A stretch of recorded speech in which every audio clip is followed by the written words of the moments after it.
Kamu tahu nggak saat ini para pemukim Israel sedang berbondong-bondong meninggalkan negaranya? Kamu tahu kenapa? Karena mereka krisis pangan. Itulah hebatnya strategi perang Iran. Persia bos, jangan dilawan. Semua negara nggak ada yang paham strategi perang Iran. Kebanyakan negara itu kalau perang, mereka hanya menyerang apa? Sistem pertahanan, ya kan? Pangkalan militer, rakyat sipil. Mereka nggak tahu yang diserang oleh Iran pertama kali itu adalah gudang ketahanan pangan. Jadi nggak main-main teman-teman. Jadi orang itu kan nggak bisa lapar. Jadi yang dibantai pertama kali oleh Iran adalah gudang pertahanan pangan di Negev teman-teman. Dan itu saat ini rakyat Israel sedang mengalami kelaparan. Jadi para pemukim Israel saat ini meninggalkan negaranya ke Siprus. Dan kamu tahu mereka bayar sekoci aja hanya sampai ke Siprus 28 juta. Karena apa? Karena oleh Netanyahu ditutup bandaranya teman-teman. Tujuannya apa? Tujuannya mereka ingin menjadikan rakyatnya adalah tameng. Agar media barat, media luar bisa apa? Memblow up bahwa Iran menyerang rakyat sipil. Tapi rakyatnya udah pada pintar teman-teman. Mereka nggak mau rakyat dijadikan tameng dan bumper untuk kepentingan Netanyahu. Begitu ya teman-teman. Jadi di videoku sebelumnya, kamu tahu kan bahwa Iran sedang bermain catur. Target utama Iran itu adalah Amerika. Sampai detik ini Amerika tidak bergerak. Bahkan saat Israel sudah menjadi lautan api pun Amerika tidak bergerak. Begitu ya teman-teman. Jadi artinya apa? Artinya Amerika takut sama Iran. Kamu tahu negara Arab yang tidak bisa diotak-atik dan diobok-obok hanya Iran teman-teman. Kamu nggak tahu ya bahwa Ali Khamenei ini itu masih Sayyid, keturunan baginda Nabi besar Muhammad SAW dari Sayyidina Hussein teman-teman.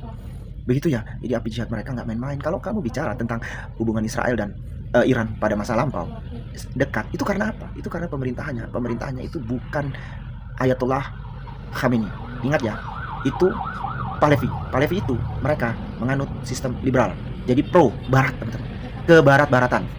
Begitu artinya saat ini yang memimpin adalah Ayatollah Khamenei. Jadi mereka menegakkan syariat Islam setinggi-tingginya dan mereka bilang, Ayatollah Khamenei berpidato bilang begini. Kan diancam oleh Trump tuh, katanya begini. Kalau kamu tidak menyerah tanpa syarat, maka kami akan hancurkan Iran. Terus Ayatollah Khamenei dengan senyum bilang begini. Iran gak penting bagi aku, yang penting adalah Islam. Mampus gak lu? Kau salah pilih lawan kawan. Kamu salah pilih lawan. Dan ini sekedar informasi aja ya teman-teman. Ternyata yang dikeluarkan oleh Iran, misil-misil yang sudah diledakkan itu belum seberapa loh teman-teman. Dan itu hanya serangan selama 3 hari aja. Israel udah kocar-kacir, itu belum seberapa. Dan Iran sudah menyusun kekuatan penuh. Iran menunggu Amerika keluar dari kandangnya. Kamu tahu kenapa Iran gak akan pernah mundur? Karena bendera merah sudah dikibarkan.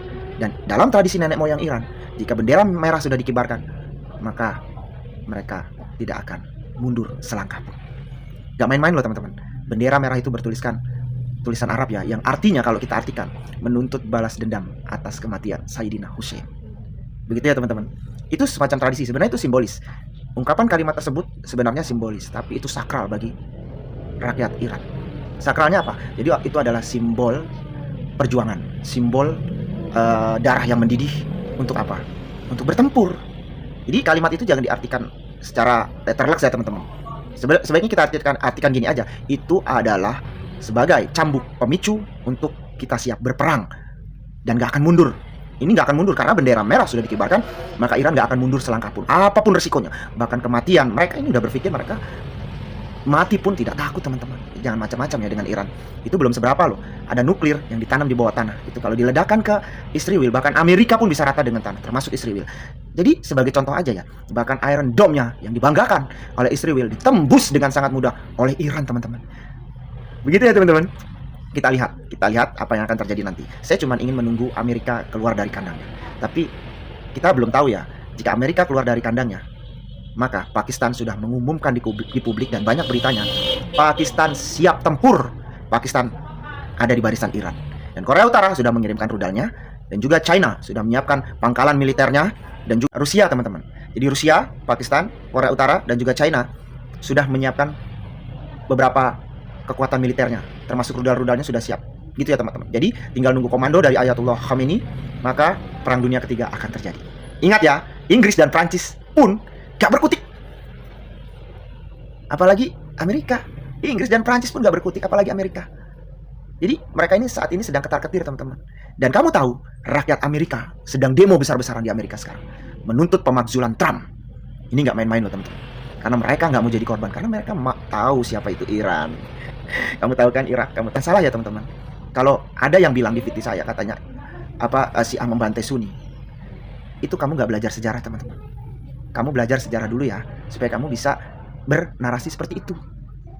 Saya udah bilang berkali-kali, itu propaganda Barat, propaganda Romawi, propaganda Yunani, propaganda Amerika, emang untuk mengadu domba mereka. Kamu tahu yang pertama diserang itu adalah Iran. Si A yang pertama diserang, dan itu apa? Antek-anteknya Amerika, antek-anteknya blok Barat. Mereka dibayar, teman-teman. Dibayar untuk apa? Untuk memicu kericuhan di dataran Arab. Begitu, teman-teman. Sementara itu dulu ya, kita saksikan peperangan ini sampai mana. Wassalamualaikum warahmatullahi wabarakatuh.